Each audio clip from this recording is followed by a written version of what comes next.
More than 14 billion years ago, there was nothing. No space, no energy, no matter. So, how did the universe come about to what it is now? To explain the formation of the universe, the Big Bang theory can be used. One of the common misunderstandings about the Big Bang is that it is an explosion with fire and sound. Well, it isn't. It's more like a tiny balloon being blown up and becoming bigger. A balloon starts small and gradually expands equally outward. Our universe could be thought to be similar to this expanding outwards motion, only on a much larger scale. One of the main pieces of evidence to support the Big Bang theory is that the universe is expanding, which is determined by the redshift of light. Redshift occurs when light travels to the Earth from other galaxies. As the light from those galaxies gets closer to the Earth, the distance between the Earth and the galaxies increases, which causes the wavelength of that light to get longer.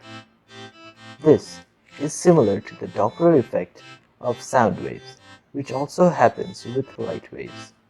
You may have experienced this effect when an ambulance approaches you. The pitch of the siren seems to increase, right?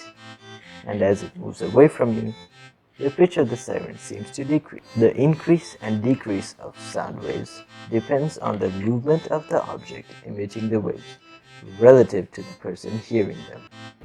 So as the ambulance comes closer to you, the sound waves get closer together, which results in a higher pitch. And as it moves away from you, the sound waves stretch, which results in a lower pitch. Therefore, if everything in the universe is moving apart from everything else, then the light waves should move further apart and get longer.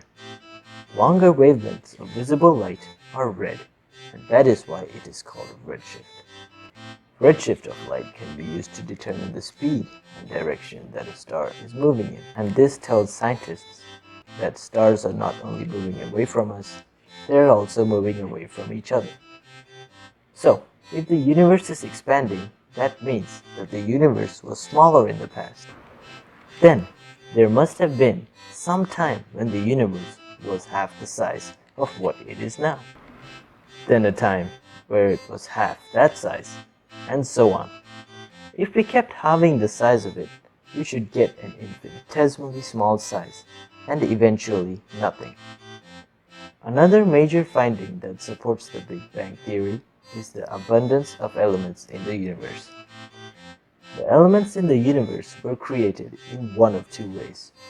The lighter elements such as hydrogen and helium were produced in the first few moments of the Big Bang.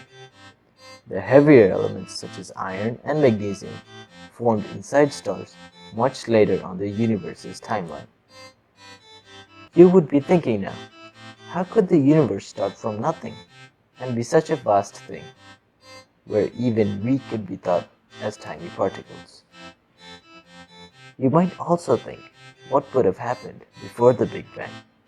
What if the universe were to be destroyed to a point where there's nothing again? And what if the Big Bang happens again, or has happened many times already? The answer to all these questions is that we will have to continue our extensive research into the study of the Big Bang theory to find all these incredible answers.